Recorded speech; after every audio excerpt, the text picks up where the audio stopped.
Welcome to கெஜாஸ் kitchen.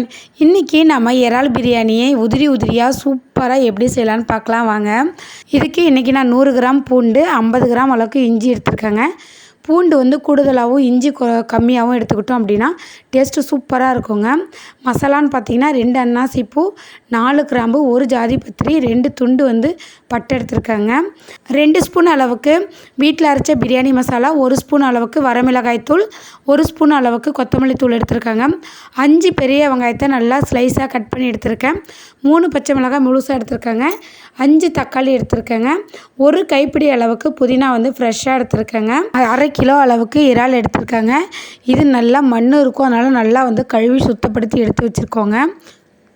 இப்போ அடுப்பில் வந்து ஒரு அடிகனமான ஒரு பாத்திரம் வச்சுக்கலாங்க. 200 ml வந்துட்டு கடலெண்ணெய் சேர்த்துக்கோங்க. எண்ணெய் சூடானதும் இந்த பட்டை, கிராம்பு, ஜாதி பத்திரி எல்லாமே சேர்த்துக்கலாங்க. இப்போ 3 பச்சை மிளகாய் முழுசாக சேர்த்துக்கலாங்க. நல்லா பச்சை மிளகாய் வதங்கி வந்ததும் இப்போ வெங்காயத்தை வந்து சேர்த்துக்கலாங்க. இதில் நல்ல டேஸ்ட்டு கொடுக்குறதே இந்த வெங்காயம் தாங்க. வெங்காயம் நல்லா வந்து பொன்னிறமாக வந்து இந்த அளவுக்கு வதங்கி வரணுங்க. இந்த நேரத்தில் நம்ம வந்து எடுத்து வச்சுருக்க புதினாவை சேர்த்துக்கலாம். நான் இன்றைக்கி கொத்தமல்லி இலைகள் சேர்க்கலைங்க. இறால் பிரியாணிக்கு புதினா மட்டும் சேர்த்தோம் அப்படின்னா டேஸ்ட்டு சூப்பராக இருக்குங்க.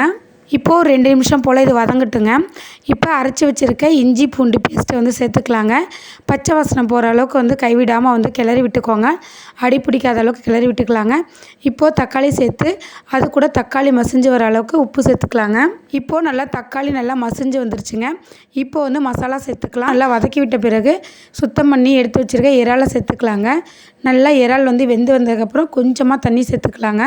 இஞ்சி பூண்டு அரைச்சி வச்சுருந்தோம் இல்லைங்களா, அதில் வந்து தண்ணி சேர்த்துருந்தேன் கொஞ்சம். அந்த தண்ணி தாங்க ஊற்றிருக்கேன். இப்போது இறால் வந்து நல்லா வெந்து வரட்டுங்க. அதன் பிறகு வந்து நம்ம வந்து அரிசி எந்த அளவுக்கு எடுத்துருக்கோமோ அந்தளவுக்கு வந்து தண்ணி சேர்த்துக்கலாங்க. 1 டம்ளர் அரிசிக்கு 2 டம்ளர் தண்ணி அளவுக்கு நம்ம எடுத்துக்கலாங்க. நான் 3 டம்ளர் அரிசியை வந்து 20 நிமிஷம் போல் ஊற வச்சுருந்தேங்க. இப்போ நான் 6 டம்ளர் அளவுக்கு தண்ணி சேர்த்துருந்தேன். இப்போது தண்ணியும் கொதித்து வந்துருச்சுங்க. இந்த நேரத்தில் நம்ம வந்து அரிசியை வந்து போட்டுக்கலாங்க. இப்போ ஒரு 2 கிளறி மட்டும் கிளறி விட்டுக்கலாங்க. சும்மா கிண்ட வேண்டாங்க, ஏன்னா வந்து அரிசி சுத்தமாக உடஞ்சிரும். இப்போ வந்து ஒரு தட்டு போட்டு மூடி வச்சுக்கலாங்க. அரிசியும் தண்ணியும் வந்து ஒன்று போல் வரணுங்க. இந்த அளவுக்கு வந்ததும் நம்ம வந்து தம் போட்டுக்கலாம். நான் இன்றைக்கி வந்து ஒரு பழைய தோசைக்கல் வச்சுருந்தேன். அந்த தோசைக்கல்லை தாங்க வந்து தம் போடுறேன். ஃபஸ்ட்டு ஒரு 3 நிமிஷம் போல் ஹை ஃப்ளேம்லேயே வச்சுக்கலாங்க. அதுக்கப்புறம் வந்துட்டு மீடியம் ஃப்ளேமில் வச்சுக்கலாங்க. நான் வெயிட்டுக்கு இன்றைக்கி இடிகள் தாங்க வச்சுருக்கேன். ஒரு குண்டானில் வந்து தண்ணி கூட ஊற்றி மேலே வந்து வெயிட்டுக்காக வச்சுக்கலாங்க. ஒரு 20 நிமிஷம் கழித்து அடுப்பு ஆஃப் பண்ணிடலாங்க. ஒரு 5 நிமிஷம் தம்லேயே இருக்கட்டுங்க. அதுக்கப்புறம் எடுத்து பாருங்கள், சூப்பராக வந்து உதிரியாக இறால் பிரியாணி ரெடிங்க. செம்ம டேஸ்ட்டாக இருக்குங்க. நீங்களும் ட்ரை பண்ணி பாருங்கள்.